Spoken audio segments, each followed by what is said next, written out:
بسم اللہ الرحمن الرحیم۔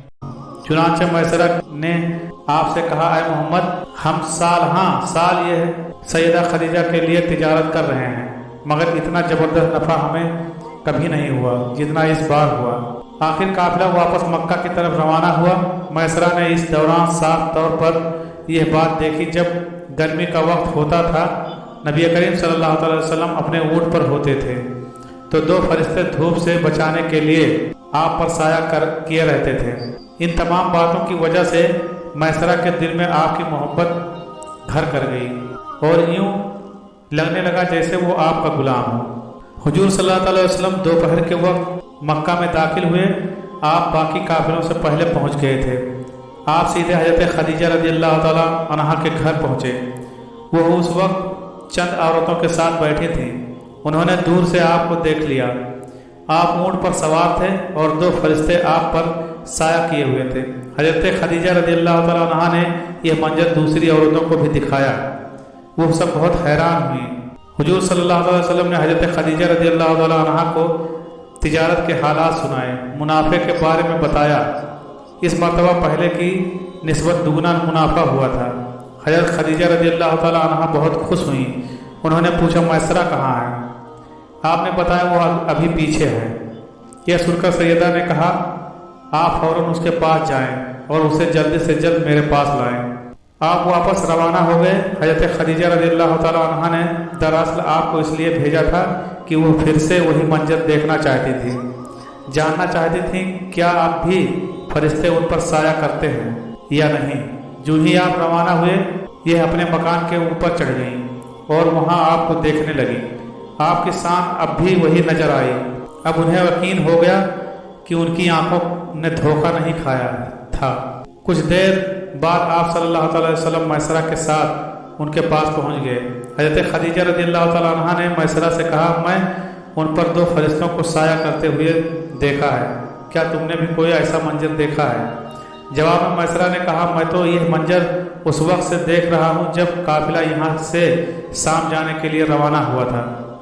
اس کے بعد میسرہ نے نستروان سے ملاقات کا حال سنایا۔ دوسرے آدمی نے جو کہا تھا وہ بھی بتایا، جس نے لات و عزا کی قسم کھانے کے لیے کہا تھا، پھر اونٹوں والا واقعہ بتایا۔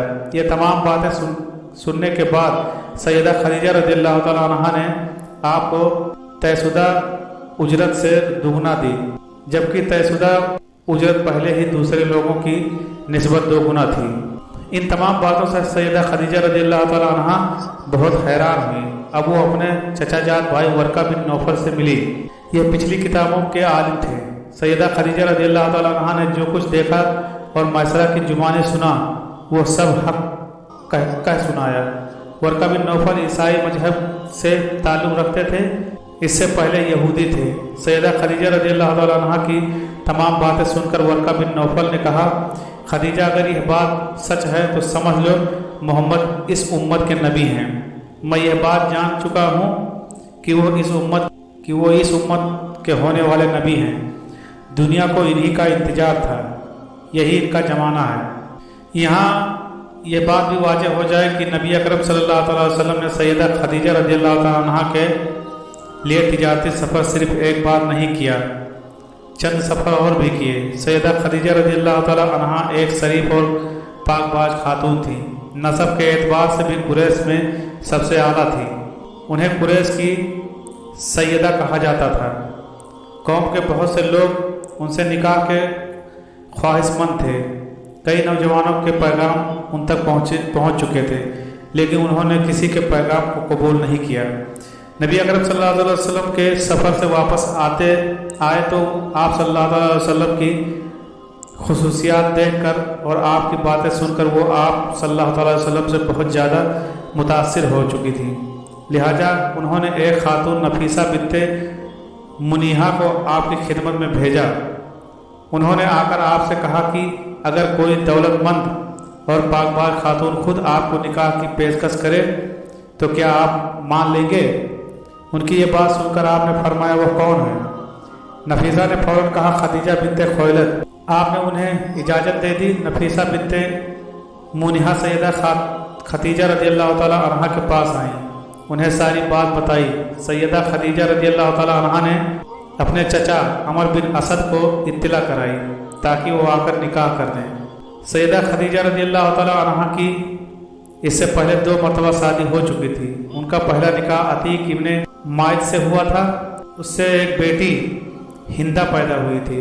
عتیق کے فوت ہو جانے کے بعد سیدہ کا دوسرا نکاح ابو حالہ نامی شخص سے ہوا۔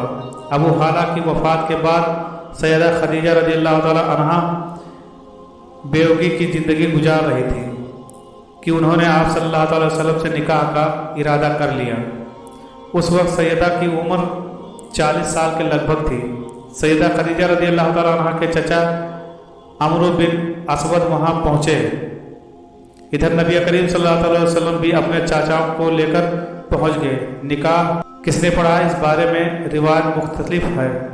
ایک روایت یہ ہے کہ نکاح چچا ابو طالب نے پڑھایا۔ مہر کی رقم کے بارے میں بھی روایت مختلف ہے۔ ایک روایت یہ ہے کہ مہر کی رقم 12 اوقیہ کے قریب تھی۔ دوسری روایت یہ ہے کہ آپ نے مہر میں 20 جوان اونٹنیاں دی۔ نکاح کے بعد نبی کریم صلی اللہ علیہ وسلم نے ولیمے کی دعوت کھلائی اور اس دعوت میں آپ نے 1 یا 2 اونٹ ذبح کیے۔ سبحان اللہ۔